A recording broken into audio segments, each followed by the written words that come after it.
ഇതൊരു സാധാരണ ഭയമായിരുന്നില്ല. ശരിക്കും പറഞ്ഞാൽ അർജുനന്റെ ആ ഒരു ദുഃഖം അത്രയ്ക്ക് ആഴത്തിലുള്ളതായിരുന്നു. അദ്ദേഹത്തിന്റെ ശരീരം വിറച്ചു, മനസ്സ് പതറി.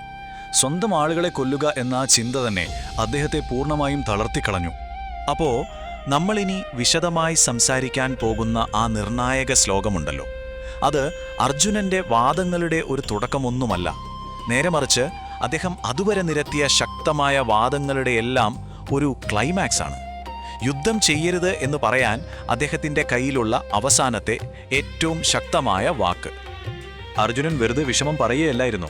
വളരെ ചിട്ടയോടെയാണ് കൃഷ്ണന് മുന്നിൽ കാര്യങ്ങൾ വെച്ചത്. ആദ്യം പറഞ്ഞു, എനിക്ക് ശാരീരികമായും മാനസികമായും വയ്യ, ഇത് വ്യക്തിപരം.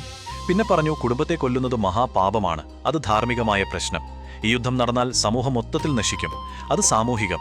നമ്മുടെ പൂർവികർക്ക് പോലും ഇതിന്റെ ദോഷം കിട്ടും, അത് ആത്മീയം. അങ്ങനെ ഓരോന്നായി പറഞ്ഞ് ഒടുവിൽ തന്റെ കയ്യിലെ ഏറ്റവും വലിയ കാർഡ് അദ്ദേഹം ഇറക്കുകയാണ്: പാരമ്പര്യം. നമ്മുടെ ശാസ്ത്രങ്ങൾ ഇത് അനുവദിക്കുന്നില്ല എന്ന്. ഇതാ അങ്ങനെ അർജുനന്റെ എല്ലാ വാദങ്ങളെയും ഉറപ്പിക്കുന്ന ആ അഭ്യർത്ഥനയുടെ ഏറ്റവും പ്രധാന ഭാഗമായ ആ പ്രത്യേക ശ്ലോകത്തിലേക്ക് നമ്മൾ എത്തുകയാണ്.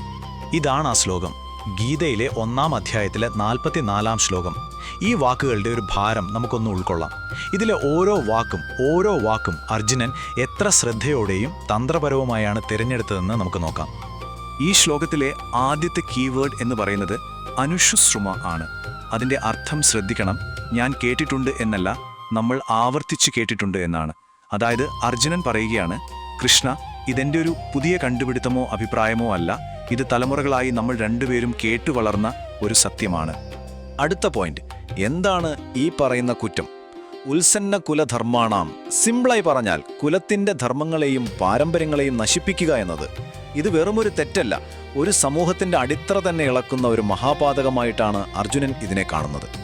അപ്പോ ഈ കുറ്റം ചെയ്താൽ എന്തായിരിക്കും ശിക്ഷ? ഒരു സംശയത്തിനും ഇടയില്ലാതെ അർജുനൻ പറയുന്നു, നരകേ നിയതം വാസഹ. ഇതിലെ നിയതം എന്ന വാക്കിന്റെ അർത്ഥം ഉറപ്പായും, തീർച്ചയായും എന്നൊക്കെയാണ്. വാസഹ എന്നാൽ വെറുതെ പോയി വരുന്ന സ്ഥലമല്ല, സ്ഥിര താമസമാണ്.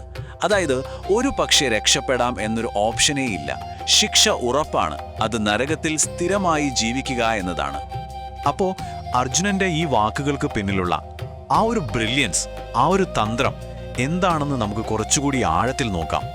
ഇതുവരെ അർജുനൻ പറഞ്ഞതൊക്കെ എനിക്ക് തോന്നുന്നു, എൻ്റെ അഭിപ്രായത്തിൽ ഇത് തെറ്റാണ് എന്നൊക്കെയായിരുന്നു. അതായത് എല്ലാം ഞാൻ എന്ന വ്യക്തിപരമായ തലത്തിലായിരുന്നു. പക്ഷേ ഈ ഒരൊറ്റ ശ്ലോകം കൊണ്ട് അദ്ദേഹം കളി മാറ്റി. ഇത് ഞാൻ എന്നതിൽ നിന്ന് നമ്മൾക്കെല്ലാവർക്കും അറിയാവുന്നത് എന്ന ലെവലിലേക്ക് ഉയർത്തി. കൃഷ്ണ, ഇത് എൻ്റെ മാത്രം പ്രശ്നമല്ല, ഇത് നിനക്കും എനിക്കും ഒരുപോലെ അറിയാവുന്ന, നമ്മളെ രണ്ടുപേരെയും ഒരുപോലെ നിയമങ്ങളാൽ ബന്ധിപ്പിക്കുന്ന ഒരു വലിയ സത്യമാണ് എന്ന് ഓർമ്മിപ്പിക്കുകയാണ്. പാരമ്പര്യത്തെ കൂട്ടുപിടിക്കുന്നത് അർജുനന്റെ ഏറ്റവും മികച്ച നീക്കമാവുന്നത് ഇതുകൊണ്ടാണ്. കാരണം അതോടെ ആ വാദത്തിന് ഒരു ദൈവീകമായ അതോറിറ്റി വന്നു. കൃഷ്ണന് പോലും അതിനെ തള്ളിക്കളയാൻ പറ്റില്ല. കാരണം കൃഷ്ണനും ആ പാരമ്പര്യത്തിന്റെ ഭാഗമാണല്ലോ. അതോടെ സംശയങ്ങൾക്കോ തർക്കങ്ങൾക്കോ ഒരു സ്ഥാനവുമില്ലാതായി. ഇതൊക്കെ എനിക്ക് പണ്ടേ അറിയാവുന്ന കാര്യമാണ് എന്ന് അർജുനൻ വിനയത്തോടെ പറയുകയാണ്. പക്ഷേ കഥ അവിടെ തീരുന്നില്ല. ഈ തന്ത്രപരമായ വാദത്തിലെ അവസാനത്തെ കണ്ണി, ഏറ്റവും മൂർച്ചയേറിയ ഭാഗം വരുന്നത് കൃഷ്ണനെ വിളിക്കുന്നൊരു പ്രത്യേക പേരിലാണ്, ജനാർദ്ദന എന്ന്. എന്താ ഈ പേരിൻ്റെ അർത്ഥം? ജനങ്ങളുടെ ജനന മരണങ്ങളെ നിയന്ത്രിക്കുന്നവൻ. അപ്പോൾ ഈ പേര് വിളിക്കുന്നതിലൂടെ അർജുനൻ പറയാതെ പറയുന്ന ഒരു കാര്യമുണ്ട്. ഹേ ജനാർദ്ദന, എല്ലാ കർമ്മങ്ങൾക്കും അതിൻ്റെ ഫലം കൊടുക്കുന്നത് അങ്ങാണല്ലോ. അപ്പോൾ ഈ പാരമ്പര്യം സത്യമാണെന്നും ഇത് തെറ്റിച്ചാലുള്ള ശിക്ഷ എന്താണെന്നും അങ്ങേക്കാൾ നന്നായി ആർക്കാണ് അറിയുക? ഇപ്പം നമ്മൾ ആ ശ്ലോകത്തെ കീറി മുറിച്ച് പരിശോധിച്ചു. ഇനി നമുക്ക് ഒരു പടി പിന്നോട്ട് മാറി ഈ ശ്ലോകം ഉണ്ടാക്കിയ ആ ഒരു ഇമ്പാക്റ്റ് എന്തായിരുന്നു, കഥയുടെ ആ ടേണിംഗ് പോയിന്റ് എന്തായിരുന്നു എന്ന് നോക്കാം. ഒന്ന് ആലോചിച്ച് നോക്കൂ. അർജുനൻ തൻ്റെ കയ്യിലുള്ള ഏറ്റവും വലിയ ആയുധം പ്രയോഗിച്ചു കഴിഞ്ഞു, പാരമ്പര്യത്തെ ഉദ്ധരിച്ചു, ശിക്ഷ ഉറപ്പാണെന്ന് പറഞ്ഞു. ഇത്രയും കേട്ടിട്ട് ഭഗവാൻ കൃഷ്ണൻ ഒരക്ഷരം മിണ്ടുന്നില്ല. ആ യുദ്ധഭൂമിയിൽ ഒരു നിമിഷത്തേക്ക് കനത്ത നിശബ്ദത. കൃഷ്ണന്റെ ആ മൗനം, അത് സമ്മതിച്ചതുകൊണ്ടോ എതിർത്തതുകൊണ്ടോ അല്ല, മനുഷ്യന്റെ ബുദ്ധി കൊണ്ടും യുക്തി കൊണ്ടും ചിന്തിക്കാവുന്നതിൻ്റെ അവസാനത്തെ പോയിന്റ് വരെ അവൻ എത്തട്ടെ എന്ന് കാത്തിരിക്കുന്ന ഒരു ദൈവിക സാന്നിധ്യമായിരുന്നു അത്. മനുഷ്യന്റെ എല്ലാ വാദങ്ങളും തീരുന്നിടത്താണ് യഥാർത്ഥ ജ്ഞാനം ആരംഭിക്കുന്നത്.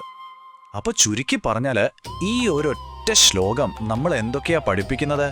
പാരമ്പര്യത്തിന് എത്രത്തോളം ശക്തിയുണ്ടെന്ന് കാണിച്ചു തരുന്നു.